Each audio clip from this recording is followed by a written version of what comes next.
శబరిమలలో టెన్షన్ వాతావరణం కొనసాగుతోంది. ఆలయం అయ్యప్ప స్వామి భక్తుల కోసం ఉద్దేశించిన క్షేత్రమని కేరళ హైకోర్టు తేల్చి చెప్పింది. శాంతియుత వాతావరణాన్ని భగ్నం చేసే శక్తులను రాష్ట్ర ప్రభుత్వం కనిపెట్టాలని కేరళ హైకోర్టు ఆదేశించింది. గుడికి సంబంధించిన పలు వ్యాజ్యాలను ఇద్దరు జడ్జీలతో కూడిన ధర్మాసనం విచారణ జరిపింది. ఆలయం వద్ద నెలకొన్న పరిస్థితిని ప్రభుత్వం చక్కదిద్దలేకపోతే బయట నుంచి సెక్యూరిటీ సంస్థలను తెచ్చుకోవచ్చని కూడా ధర్మాసనం సూచించింది. ఈ నెల 2న గుడిలోకి ప్రవేశించిన ఇద్దరు మహిళా భక్తుల దైవ దర్శనం. ఇక మరోవైపు కోర్టు సూచనలతో కేరళ ప్రభుత్వం శబరిమల పరిసర ప్రాంతాల్లో భద్రత పెంచింది.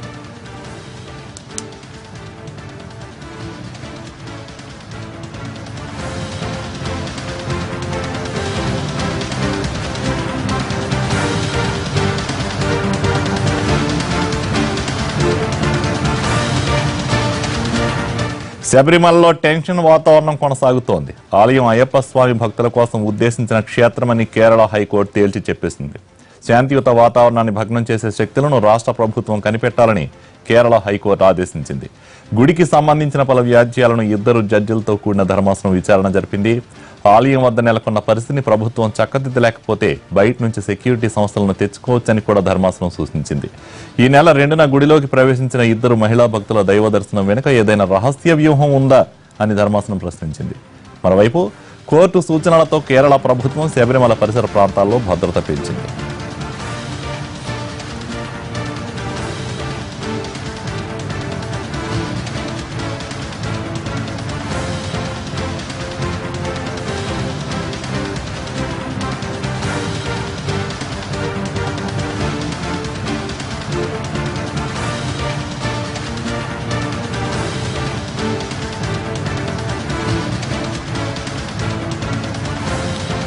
అటు కేరళలోని చాతన్నూరుకు చెందిన 36 ఏళ్ల మంజు అనే మహిళ తాను శబరిమల ఆలయానికి వెళ్లి అయ్యప్పను దర్శించుకున్నట్లు తెలిపారు. త్రిశూర్ నుంచి అయ్యప్ప సన్నిధికి వెళ్లి ప్రత్యేక పూజలు చేశానని ఫేస్బుక్ లో పోస్ట్ పెట్టారు. ఇప్పటికే మహిళల ప్రవేశంపై శబరిమలలో రగడ జరుగుతోంది. తాజాగా మంజు అనే మహిళ కూడా ఆలయం ప్రవేశం చేశానని ప్రకటించడంతో మరింత దుమారం రేగుతోంది. అయ్యప్ప భక్తుల ఆందోళన మరింత ఉధృతం అయ్యే అవకాశం ఉండటంతో పోలీసులు నిఘా పెంచారు. മാസം 8-ാം തീയതി ശബരിമല ദർശനത്തിനായി പോകുമ്പോൾ തൃശ്ശൂരിൽ നിന്നാണ് ഞാൻ യാത്ര തിരിച്ചത്. ബസ് മാർഗമാണ് യാത്ര തിരിച്ചത്. പക്ഷെ എനിക്ക് ഒരു ഭക്തരിൽ നിന്ന് യാതൊരുവിധ അക്രമങ്ങളോ ഒരു പ്രതിഷേധമോ നേരിടേണ്ടി വന്നില്ല. ഒരു യുവതി എന്ന രീതിയിൽ ക്ഷേത്ര ദർശനം നടത്തുകയും സുഖമായി ക്ഷേത്ര ദർശനം നടത്തുകയും അയ്യപ്പനെ കണ്ട് പ്രാർത്ഥിക്കുകയും വളരെ സന്തോഷത്തോടെ തിരിച്ചു മടങ്ങാൻ കഴിഞ്ഞു. 2 മണിക്കൂറോളം ക്ഷേത്രത്തിൽ എനിക്ക്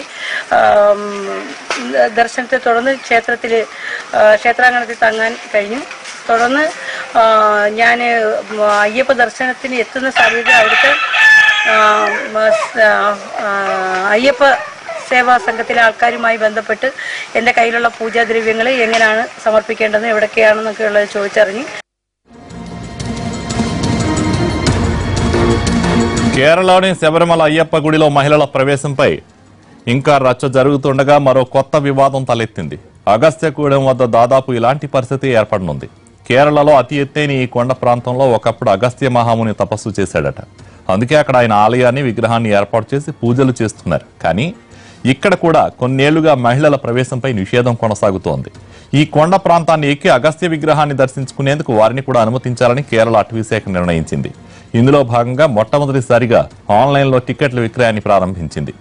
నెయ్యారు వన్యమృగ సంరక్షణ కేంద్రంలో 1868 మీటర్ల ఎత్తున ఉన్న ఈ కొండను మహిళలు ఎక్కరాదనే నిషేధాన్ని కేరళ హైకోర్టు ఇటీవల ఎత్తివేయడంతో అటవీశాఖ ఇందుకు పూనుకుంది. కేవలం 3 రోజుల్లోనే సుమారు 600 మందికి పైగా మహిళలు టికెట్ల కోసం దరఖాస్తులు పెట్టుకున్నారు. మరికొద్ది రోజుల్లో ఫారెస్ట్ డిపార్ట్మెంట్ ఈ పర్మిట్లను జారీ చేయబోతోంది. కోర్టు ఉత్తర్వులు రాకముందు ఈ కొండ బేస్ క్యాంప్ వరకే మహిళలను అనుమతించేవారిని. కానీ నిషేధాన్ని తొలగించాక పెద్ద సంఖ్యలో వచ్చే మహిళా భక్తులతో ఇక్కడ రద్దీ ఏర్పడుతుందని, శబరిమల వద్ద తలెత్తిన పరిస్థితి ఇక్కడ ఏర్పడుతుందని ఇక్కడి వాసులు భయపడుతున్నారు. పైగా ఇది అగస్త్యమునికి అపచారం చేసినట్టేనని వారు భావిస్తున్నారు. మహిళల ప్రవేశాన్ని అడ్డుకునేందుకు నిరసనలు చేపడతామని హెచ్చరిస్తున్నారు.